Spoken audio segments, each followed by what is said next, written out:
पूरी सभ्यता पागलपन के दौर में आ चुकी है। 2008 में आशुतोष महाराज जी का एक प्रवचन में सुन रहा था, तो उन्होंने उस प्रवचन में कहा कि 2020 के बाद एक ऐसा समय आने वाला है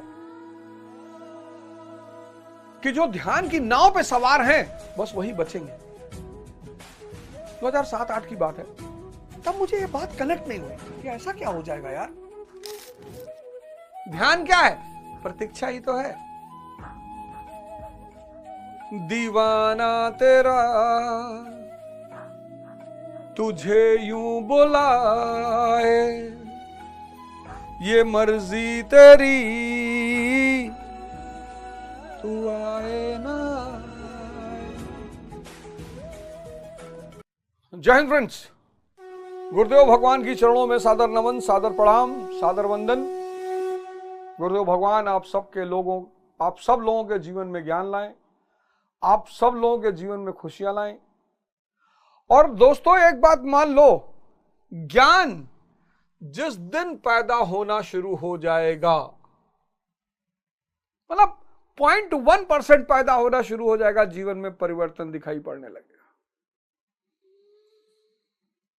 लेकिन उसके लिए, उसको बचाने के लिए ज्ञान, आप जब ध्यान शुरू करते हो तो ऐसा नहीं कि कुछ परिवर्तन नहीं होता है। लेकिन ध्यान के साथ ज्ञान पैदा होना शुरू होता है। अब वो छोटा सा पौधा, कोपल, स्प्राउट, आपको क्या करना होता है कि इस ज्ञान को बढ़ाने के लिए साहित्य का सहारा लेना पड़ता है। इस ज्ञान को बढ़ाने के लिए संगत का सहारा लेना पड़ता है।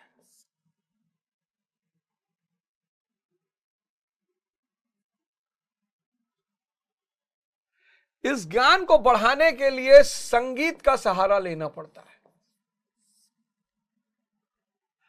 और सुमिरन तो अनिवार्य है ही, उसके बिना तो काम चलेगा ही नहीं।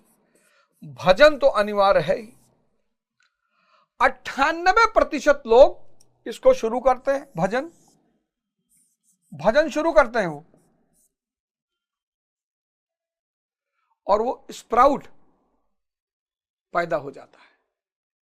स्प्राउट मतलब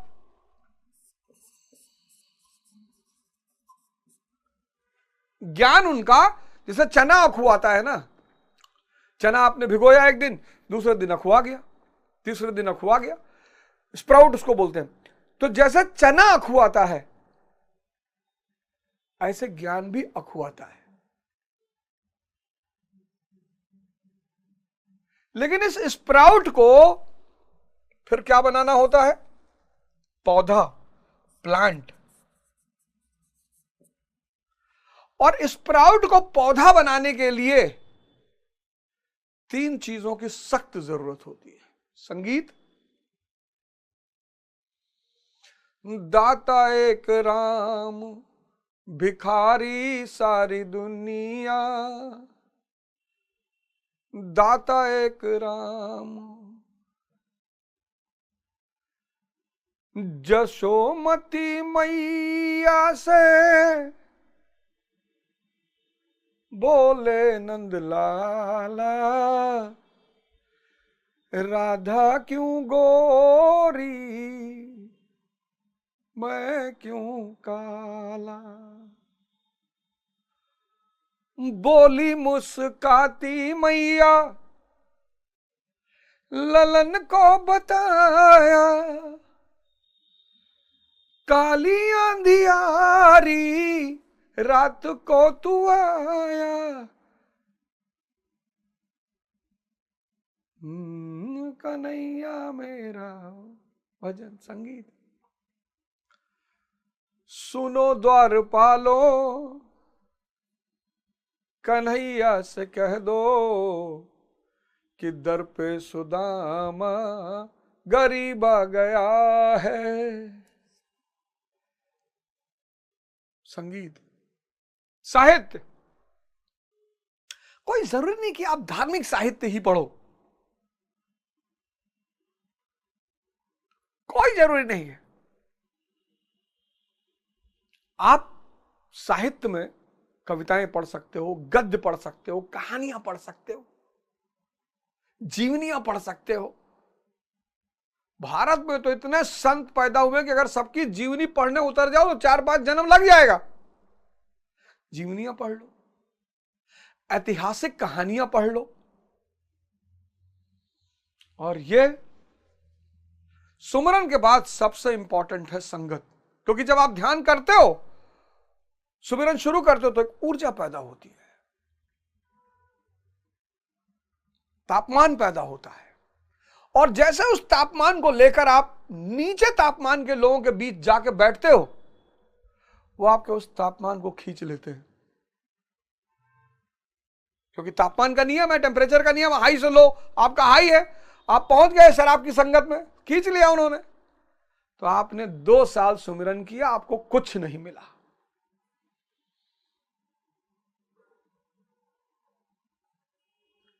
और फिर ये भ्रम फैलाने वाले कि अबे कुछ नहीं होता, मुकेश अंबानी ध्यान करता है। गए हो क्या उसके घर में?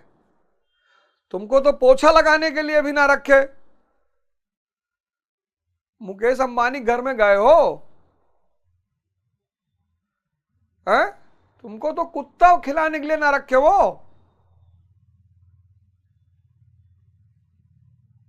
ऐसे कह रहे जैसे मुकेश अंबानी के दोस्त हैं।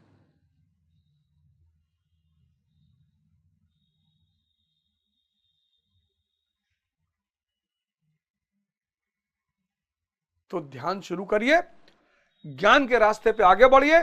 सुमिरन अनिवार्य है। इन 3 चीजों पे ध्यान रखिए। यह आपके ज्ञान को जिंदा करेगा, ये तीनों उसको बढ़ाएगा। सिर्फ ये करोगे और 3 गायब, तो फिर बहुत निराशा में चले जाओगे दोस्त,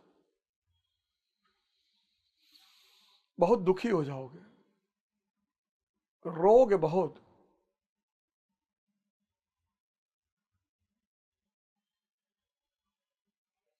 रोगे बहुत।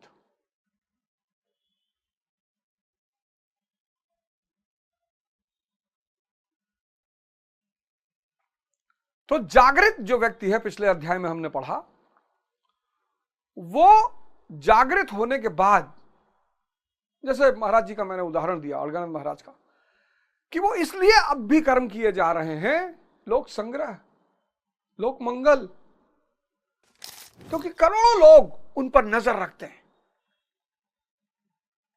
हजारों लोग उनके साथ आश्रम में रहते हैं।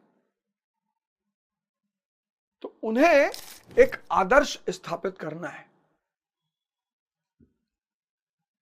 इस नरक में डूबे हुए लोगों को, इस अंधकार में डूबे हुए लोगों को बचाना है। वो मन चंचल है, भजन में नहीं लगेगा। मैंने बताया पिछले एपिसोड में क्यों नहीं लगेगा। उसका शौक है, बेहोशी उसकी अय्याशी है। काम, क्रोध, लोभ, मोह, ये तो उसे बेहोश करते ही थे। आज मन बहुत ताकतवर हो गया है, बहुत। पहले मन को बेहोश करने के 4 मार्ग थे, काम, क्रोध, लोभ और मोह। ये 4 मन को बेहोश करते हैं। अब 4 और आ गए, इंस्टाग्राम, यूट्यूब, फेसबुक और ट्विटर।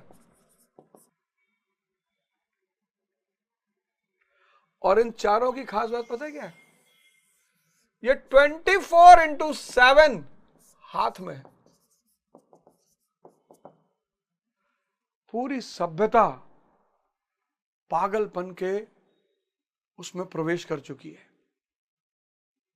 पूरी सभ्यता, मैंने पिछली बार भी आपसे कहा था, पूरी सभ्यता पागलपन के दौर में आ चुकी है। 2008 में आशुतोष महाराज जी का एक प्रवचन में सुन रहा था, तो उन्होंने उस प्रवचन में कहा कि 2020 के बाद एक ऐसा समय आने वाला है कि जो ध्यान की नाव पे सवार हैं, बस वही बचेंगे। 2007-8 की बात है। तब मुझे ये बात कनेक्ट नहीं हुई कि ऐसा क्या हो जाएगा यार। उन्होंने कहा जो ध्यान की नाव पे सवार हैं, जो गुरु के साथ नाव पे बैठे, बस वही बचेंगे, बाकी सब मारे जाएंगे। और मैं कह रहा हूं कि आज जो जनरेशन बड़ी हो रही है, जो आज हाई स्कूल इंटर में है, अगर वो ध्यान के रास्ते पे नहीं चलेगी तो कोरोना तो बहुत बड़ी चीज है। ये प्रेमिका के लिए नहीं है, प्रभु के लिए है।